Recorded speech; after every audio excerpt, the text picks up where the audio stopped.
place for our partners. So where does this all come together?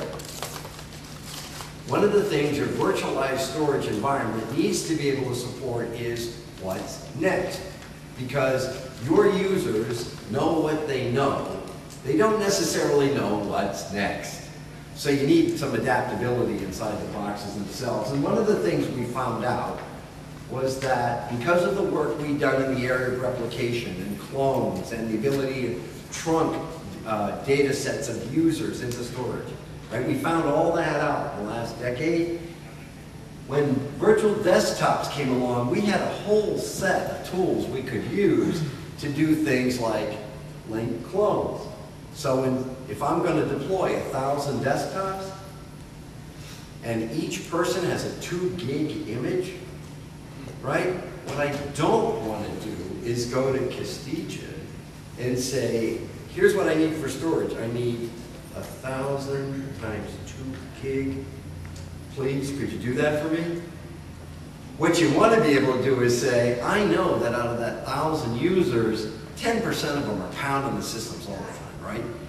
80% of them, not heavy users. So here's what I'll do. The ones that are pounding the systems all the time, I'll give them their own full image. But these lighter weight users, I'll give them a snapshot and let them update the snapshot. So I'm down to 10% of the total storage. So I won't give them 2 gigs, I'll give them 500 megs of storage. All that technology was already inside the storage subsystem, and when this came on, all we had to do was mix and match what we knew to get cost-effective VDI. So we're talking here about things like moving data around inside the box without hitting the network. That's key in the VDI space, right? I don't want 1,000 copies of Windows XP sitting on my storage device. I'd like to have the absolute minimum number and the minimum size of those sitting on my storage device. And I'd like to be able to build them up and tear them down on demand. The storage systems understand all those things because they make clones already.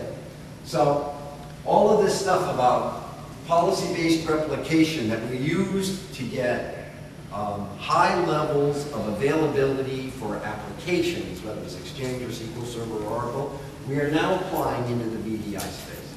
To us, it's another use of disk for an application, right? So there are several reference architectures that show you how to effectively and efficiently provision storage under in the VDI space. How you can improve data protection. You can, in fact, allow users to do self-service now, right, through the VDI deployment, right? Now, that means that you want to do some things about protecting the data on the back end. Well, you can let the storage subsystem worry about that and let them be able to do cover their files but not touch anything else.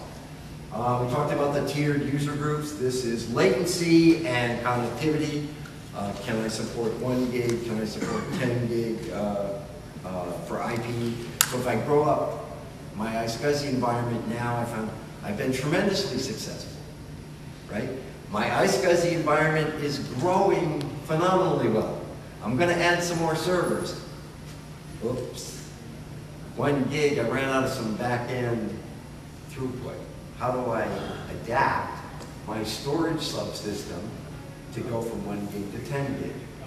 What you want to be able to do is pull out the 1 gig, push in the 10 gig, and keep going.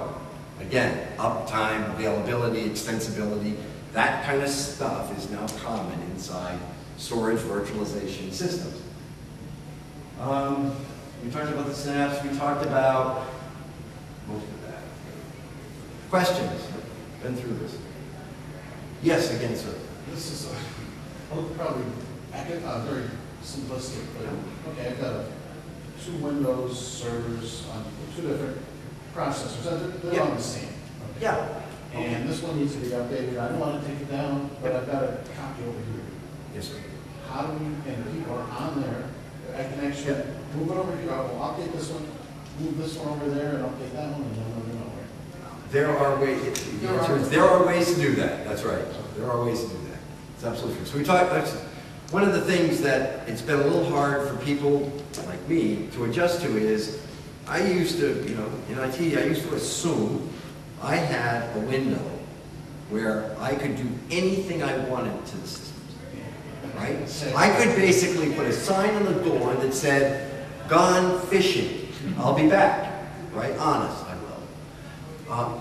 You don't have that anymore, and so we have had to learn how to optimize what you've got in this stack to get the levels you need to get at. We can absolutely do that. People, I think, will speak to that later, but we can do that for sure.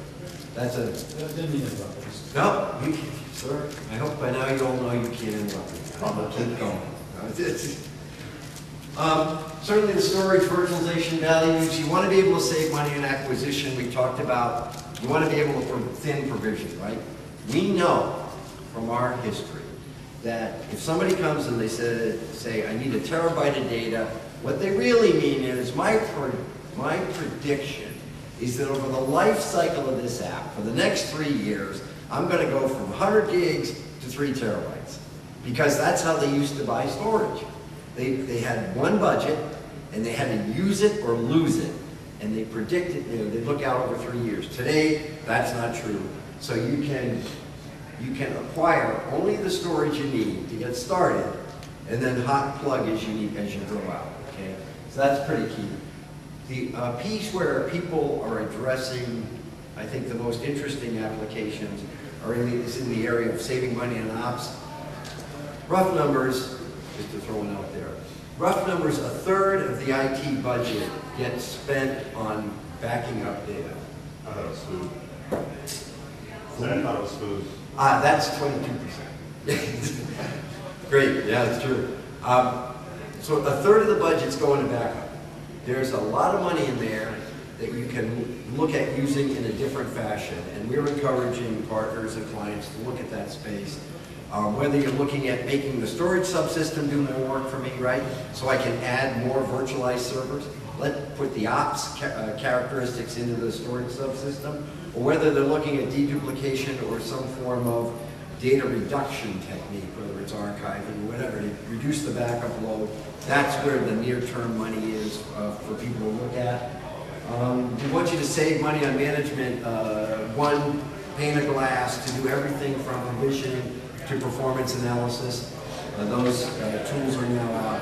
And you want to get investment protection. We talked about it from the point of view of, if I start with a 1 gig access point, I want to be able to take that out and push in a 10 gig access point without taking down my system and without doing the forklift upgrade.